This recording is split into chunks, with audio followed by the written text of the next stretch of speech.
Today I'm going to do something a little different. I'm going to talk about wine, which is really unusual for me because I don't drink wine. I don't really much care for it, but that's not going to stop me from talking about it because I think it's an interesting way of illustrating an idea that we don't talk nearly enough about.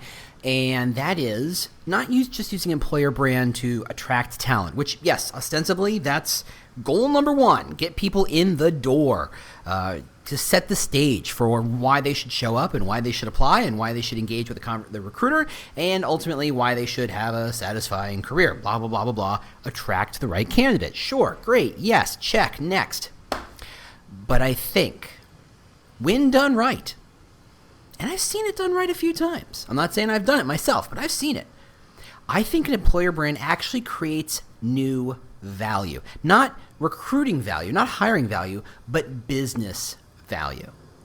And I want to just kind of break this apart a little bit and talk about it. And yeah, we're going to use a lot of wine. So hold on tight. Here we go. Welcome to the Talent Cast, the world's most caffeinated employer brand and recruiting podcast. I'm your host, James Ellis. Thanks so much for listening. If this is your first time for joining in, we do things a little differently. We try and do deep dives. There's not a lot of interviews here. There's not a lot of news here. This is about how do we get smarter and better. And that means how do I get you smarter and better? How do I get you to think about these problems at a deeper level so that you can solve them and look like a genius to your boss? If this isn't the first time you've been here, thanks so much for returning. Feel free to share with your friends, your coworkers, your boss. I don't know. We really do appreciate that. All right, let's get into it. Hey, how you doing? James Ellis here. It's Chicago and it's warm, so I have the windows open, but it's not warm enough. The AC's on, and they're doing construction outside the building, so you might hear the angle grinders going off on the masonry in a building next door. But that should not stop us from talking about the fun stuff. Let's do the housekeeping stuff. The obvious stuff is I'm speaking at HireConf and RecruitCon, so come find me. I'll put some show notes in there, blah, blah, blah. I'm bouncing around. I'm going to be in Sweden, of all places, if you can believe it, the home office, sometime in September. New York, earlier than that. If you are in New York City and you want to talk to me, come find me or ping me or tell me when you're going to be there, and maybe we can set something up. But the big news, kids, is literally Monday. Today's Friday. Monday. I clicked the button. You can't see a sign on the dotted line anymore, can you? I clicked the button that says, I have signed a contract to get my book published. Yes, goodness gracious, it's really happening. The book I drafted over the holidays, that's right, 7 months ago, is now officially going to turn into a book. The final draft is due at the end of this year, at which point it will show up in everybody's bookstores, hopefully, let's call it spring, summer of next year. So I just delayed when the book is going to be due. Thank you all for comments and thoughts. But yeah, I got a lot of work to do to finish this thing up. What is a good draft is not a good book yet. So I got some work to do. But news as I have it, publication dates as I have it, all that good stuff. But let's talk about wine. So let's pretend I hold in my hands 2 bottles of wine. Now, on one hand, I have a bottle that's actually not even a bottle. It's can, or it's a box. It's a bag wine, and it's called wine. It's called red wine. Maybe there's a Y in it. Wine, WYNE, or ITS wine. It's wine. It's packaged exactly like you think it's going to be. There's a picture, a zoom in of a stock art photograph of some wine pouring into a glass, and it's called It's Wine. It's fantastic, I'm sure. On my other hand, I have a bottle. It's a really nice bottle. It's that standard green bottle. It's a heavy bottle, actually, and it's got a really nice label. It designates the orchard. Is it orchard? Is it wherever they grow wine, grapes? Vineyard. Thank you. Not orchard. Where the hell am I? The vineyard at which it grows, which apparently is in another country, which is a really nice country. They name the vineyard. On the back of it, it talks about the tasting notes are very jammy. There's a lot of interesting citrus and fruit notes, but also an underlying tone of tobacco. So tell me, which of those wines are more expensive? Now, obviously the second one, right? The second bottle of wine is more expensive. How do you know? I mean, you haven't tasted the wine. They're both sitting on a store shelf somewhere, sometimes next to each other, maybe not. Maybe one is in the generic value wine section. One's in the nice wine section, a little farther down the aisle, along with the French and Chilean and wherever wine comes from countries. France. Yeah, I said France, didn't I? Yeah, okay. So you see that you might look at those things and go, okay, well, obviously the one in the bag is going to be, let's call it $5, £5, £5. But the really nice wine, that's like a $19, $25 bottle of wine. The sort of thing where if you saw it at a restaurant, you'd be like, yeah, that's going to be about $40, $50 for the bottle, which is going to be expensive. Except, what if it's the same wine? Now, that sounds like a bit of a bait and switch, right? I said, okay, look, here's a bottle. It's packaged thusly. It should be, what is the value of that? What is the cost of that? And you've assigned cost. And we all know that with the right packaging, we can elevate the price of things, right? The right badge on the front of a car boosts the price of it by 20%. The right vineyard boosts the price of a bottle by 50%. There's all sorts of signaling that happens that says this is what this is going to cost you, and this is what we can get away with paying for. And that's fine, but that's not actually what I want to talk about.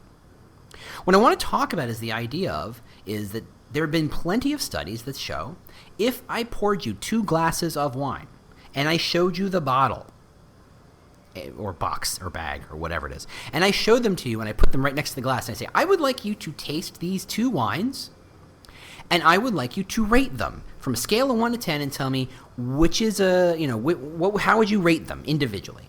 And you're going to taste each glass and you're going to rate the one in the box lower than the one in the bottle. Now, I didn't ask, what should these wines cost? The question put forth to the drinker is, how good is this wine? What is the level of pleasure you derive from drinking these different glasses of wine? And it turns out the bottle, the name, the tasting notes, the structure, the form, the name of the vineyard, the country it comes from, doesn't just make the glass more expensive. It actually increases our perceived pleasure in drinking it. Right? We tell ourselves a story, and it's a funny story. We look at that bottle from whatever country and whatever vineyard, and we look at it and we say, this is a nice bottle. This is the sort of bottle I would have for a special occasion. I got promoted. It's a wedding anniversary. It's somebody's birthday, and I really want to suck up to them, so I'm getting a really good bottle of wine. And you say, if it's a good bottle of wine, I better enjoy it. And you tell yourself this story of how this bottle of wine kind of got into your mouth, so to speak. It's not a narrative. First there was a bottle of wine, and then one day it went down the street. It's like, no, not like that.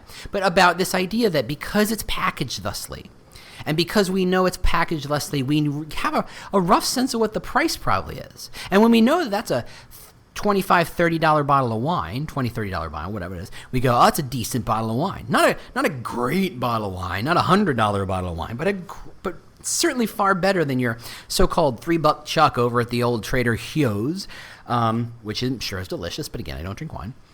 But your pleasure increases because of the story. This is a really nice bottle of wine. This is only for special occasions. I'm drinking and I must be enjoying it. This must be a special occasion. The story doesn't just change how much you can charge for the wine. It literally changes how you taste it. Let's get off of wine because I don't know anything about wine. Let's instead go into the restaurant because I love food. And you see the menu, and you have 2 menus, and one says steak, New York strip, burger, fried chicken, whatever that thing is. And you go, okay, I get a sense of it. If it's a burger, it's probably about $9-12. More if there's cheese, more if there's bacon, more if there's fries, right? It's commodity. Burger, steak, fried chicken, it's a thing, right? You understand pretty much that, okay, not a lot of necessary care was taken with this thing. It was what it is. It's just a very simple burger. It's the sort of thing you might get at a fast food restaurant. It's the sort of thing you might get that perhaps someone had to microwave it to make it happen. For some element of it was microwaved. It's a value. You're putting food in your face. On a different menu, talk about how that meat is from a single-sourced farm, and that it is from 3 different cuts of the cow, that it is seasoned and aged, that it is in a, let's go with, pretzel buns are over kind of passe. Let's say it's a brioche. There's a nice word, brioche. And it talks about there's a succulent, when cooked to a medium rare temperature, it is juicy and succulent and full of flavor. And you order that because that sounds delicious. Now I'm getting hungry. And you order it, it's the same burger, but you don't know because you didn't see the other burger. If I survey 100 different people and half of them get the burger and half of them get the succulent burger with the 3 kinds of meat and seasoned and blah, blah, blah, blah, blah, and I ask them, scale of 1 to 10, how much pleasure, how good was that burger? The people who got the succulent 3-course meal, single-sourced farm, will say that this is a better burger. Not that it's more expensive again, but the amount of pleasure they derived from the meat, from the meal, was higher. And the only thing that changed was the description and marketing and packaging around the thing. The description, the marketing, the packaging, all that stuff doesn't just change the price. It literally changes our perception of the meal, of the bottle of wine. Simply slapping a label on something makes it better. Not makes it more expensive, though that's also true, but makes it better. And that's crazy, and study after study have shown that to be true. You can strip out all the ancillary details of, well, did it come from a nice restaurant or a gross restaurant? All that stuff. Strip it all down. The fact that it was packaged and described created the value. And that's all well and good. But there's a lesson to be learned from this. Because I'm not going to tell you any wine, and I'm not going to give you a burger. The burger's mine. But I definitely might want to help you sell a job. So let's, instead of wine and burgers, let's talk about project managers. I kick them around. I love them. I use them as examples in this podcast all the time. Project managers, they are certainly not cogs, but they're certainly, they're not the sexiest roles. They don't get a lot of love. You know, they aren't pointed to as the reason why this product went so well is because of an amazing project manager. Nobody says that, right? They're the goalie. They're keeping the ball in bounds. They're keeping things moving. They're keeping the trains on time. It's a let's call it behind the scenes job, right? The Johnny Ive shows up on stage of Apple, but the project manager does not, right? The designer does. The product manager, the whatever you want to call it, the head of whatever shows up and gets all the glory. The project manager does not. And so we think, oh, it's just a project manager, and anyone will do. And when push comes to shove, you realize that the difference between a good project manager, I need to be clear, I apologize. The difference between a good project manager and a great project manager is not measured in single-digit percentages, but in quantum shifts. A great project manager anticipates, has lots of experience. They can see problems before they happen. They can adjust accordingly. They can make sure that you have everything you need to keep obstacles from happening. They're having conversations about things 5 steps down the line. So by the time you get there, there's no obstacles. There's no issues. It moves very smoothly. It's great at coordinating all the different various people who are involved in a project. They do amazing work. So there's a difference between good and great, which is important, because if a job is a commodity, then what we're about to talk about means nothing. If it's just wine, if it's just water, then it's just water. Though the good people at Fiji or any number of other water bottling companies can tell you, yeah, change the packaging on that stuff, you change the value. Not the cost, though that's part of it, but the value. So we go back to the project manager and we say, okay, we're going to hire another project manager. And you take, because, you know, you do what everybody does, you take the job description from HR and you kind of give it a quick polish and you slap it up and there you go. You've made the equivalent of it's wine or burger. Great. And that job is worth exactly the amount of work we've put into it. We have signaled, whether intentionally or not, we don't care that much about this job. We don't need the best of the best. We're not willing to spend the time to get the best of the best, because it's a job. It's a commodity. Just do it. Just apply for the job and we'll pick whoever the best one is, right? That's what you've signaled. That's what you've told the world in not so many words, that this is how much you value a project manager. Do you think the best project manager in the world is going to show up to that job? Of course not. Of course not. They would be insane to do that. Maybe they live next door and they just need they need to get out at some gig. Maybe the stars will align and the best one shows up. But in general, why would they? They're great at what they do. They can pick and choose. And you said we'll take whatever burger comes along. We don't care if it's fast food. We don't care if it's microwaved. We don't care if it was grilled or fried or steamed or, I don't know, just looked at by the sun now and then. We don't care. It's a commodity. It's just a burger. It's just food we're putting in our face. That's what we've told those people. That's what we've told the best people. But at the same time, we've also said this isn't a chance for us to tell them this is not just why you should take this job, but how to perceive the job. So you're talking about a project manager. Literally, it's detail-oriented, it's Gantt charts, it's project management tools, it's very detailed-oriented stuff. And if your entire job posting says, are you an insanely anal, detailed-oriented human being? Great, congratulations, you could be a project manager and we'll give you the tools to do it. Yay, click, done. But you want the best. And not only do you want the best, you want the best to see you not just as a job, because it goes both ways. They can see your job as a job or a job, just in the same way that you can see them as a burger or a succulent morsel of delicious single farm, single source meat, beef, whatever, right? You can see it both ways. So if you want them to see your company and your brand and your jobs as something more than just a commodity, a role that you're just trying to slot in because you have some sort of business need, and frankly, the best person who shows up is whoever shows up, and that's fine, you're doing it exactly right. Or you could say, we'd like to show you how this job connects to something else. That what you'll be doing is spending your time working with some of the finest designers, developers, and product managers in the state. I'm making stuff up. That you'll be working on products and developing products that will be touched and used by millions of people.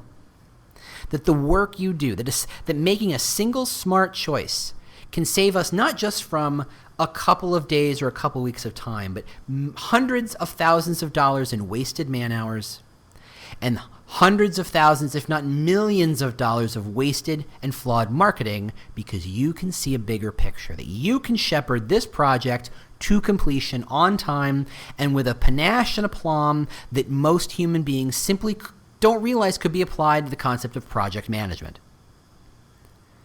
Put that in the first paragraph of your job description or job posting. Just do it. Adjust your numbers accordingly, but talk about the job. Not just the job, but about the succulent morsel, the single sourced, the tasting notes of jamminess and tobacco, the farm it came from, the amazing bottle. Talk about it. Create a story. Create a story about what that job is going to be, where the job is going to go, how things are going to work, what the value is that they're going to get out of this thing. And don't just say it's a burger. Don't just say it's food. Talk about it like you're trying to sell this thing to someone who doesn't want it. Because you are. But what's amazing about this, I think, is that you are literally creating value. You might not be saying, hey, you're the best project manager in the world. You could get a 20% premium from some other company who needs the best project manager in the world, or you could see the job differently, the way we are describing it, as the superhero who solves all the problems, who is going to get a share of the glory in an industry and a job where glory is hard to come by. You're talking about this and marketing by telling a story. You're creating value of the job to the candidate. Now, I always make the joke of, any dumb teachers, because all teachers must be dumb because they took a huge pay cut when they could be making so much money. And, obviously I'm being, provocative, and I'm trying to, make a point that it's not always about money, because it's not always about money, except it usually is. So if you're trying to hire the best project manager in the world and you can't afford to pay them the premium that a Google, Facebook, Apple, Amazon, name it, you call it, big name company could pay for them, you have to tell them a story, because a story is value and a story is money. You can talk about how the job they're going to do doesn't just help others, but helps them. that this is a huge project that they're going to put on their resume. You can talk about it, how this is the chance to leapfrog that person from into the stratosphere and the firmament of project manager stars. If such a thing exists, I don't know. I can't tell. I don't know anything about project management. Can you tell? You can talk about what's in it for them. You can create value. When you taste this job, you will taste the jamminess and the tobacco notes. When you're here, people will appreciate that you're here. You will not be an obstacle. You will be a facilitator, a supporter, and be supported in turn. Holy crap, I want to apply for that job. You want to apply for that job, I bet. And we're not even project managers. And what happens is by telling the story and by writing about the job itself, you're not just attracting a better quality talent, which, by the way, you absolutely are. Do not let that slide. You absolutely are. But you're creating value in every single job posting, in every single job you hire. You're telling, and we've told that story, you're telling people it's not just I'm not just building a wall and building a cathedral. Right? You're telling people about the cathedral so that they do a better job, so they approach the job better. People see the company, the reverence that people have in that job, in that company, and it leaks out, not just in how well the product works, but in how people see the company. You know how much, I don't know, I really must be hungry because I'm doing another food metaphor here. You know what Kobe beef is?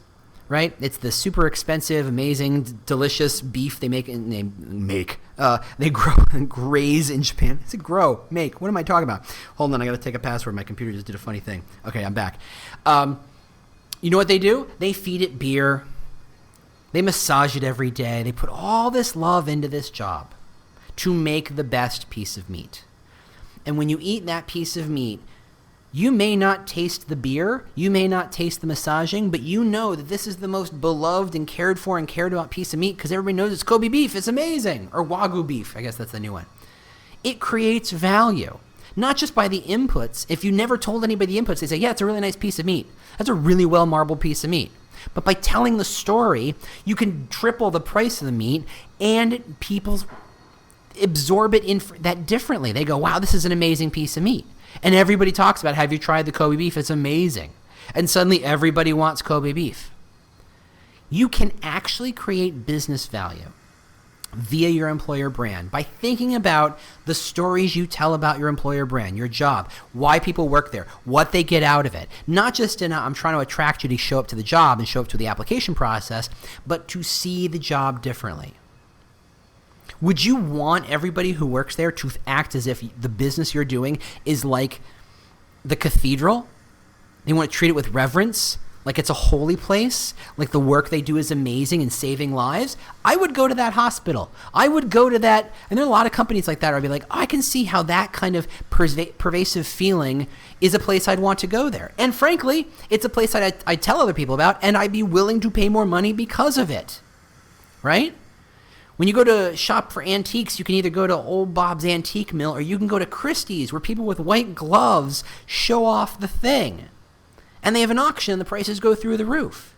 What they're doing is signaling that this old picture frame is worth something, and they're telling you it's worth it a lot of money because of how they're presenting it. They're creating value. And when you buy it, you go, you know where I bought that? I bought that at Christie's and I spent a boat ton of cash on that thing. Worth it. It's an amazing picture. Is that picture different than the one you get at a garage sale? Probably not. Not to most people's eye, unless you've got an art history degree.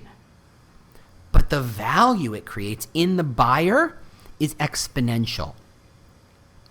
That's where employer brand truly can change a business. Not from the outside, not the tiny little things, not in a Glassdoor review, but in how a company sees itself, how employees see the job they're doing, see the role, the story they tell themselves every morning when they get out of bed.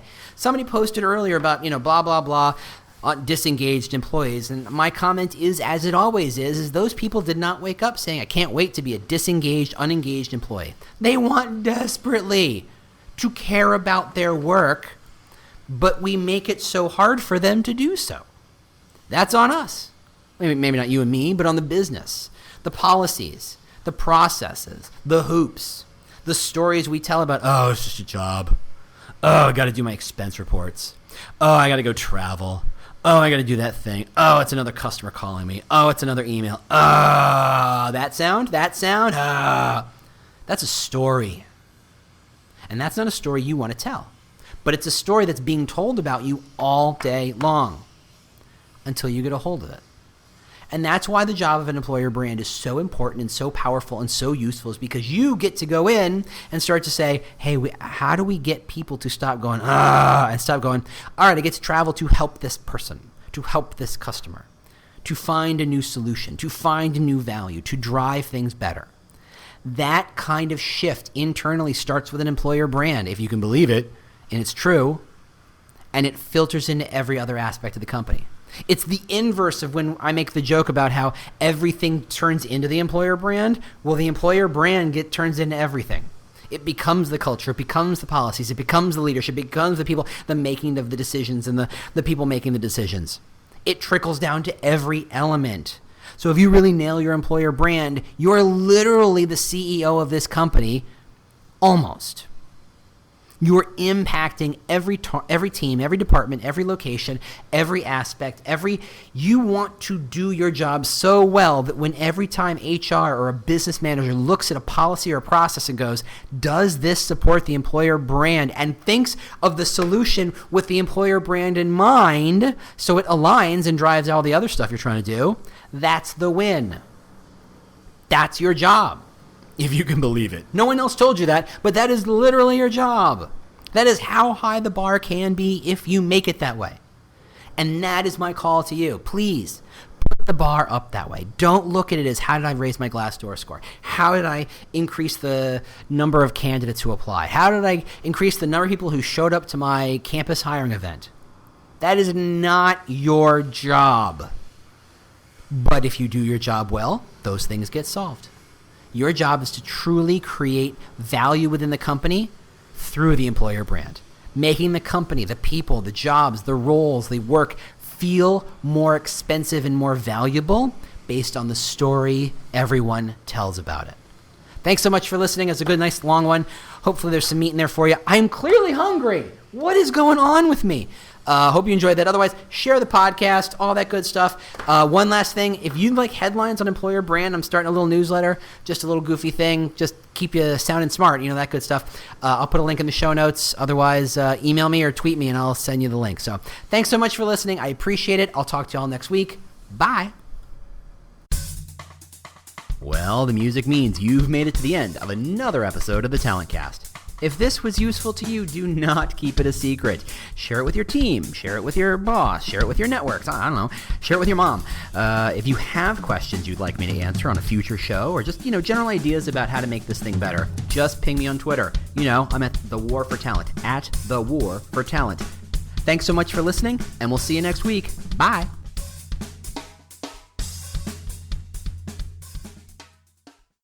The world's best-known investor and Wall Street expert Warren Buffett once said, "Wall Street is the only place that people ride to in a Rolls-Royce to get advice from those who take the subway." Mr. Buffett's quote is remarkably accurate, but how many people would rather receive advice from him than someone simply guessing?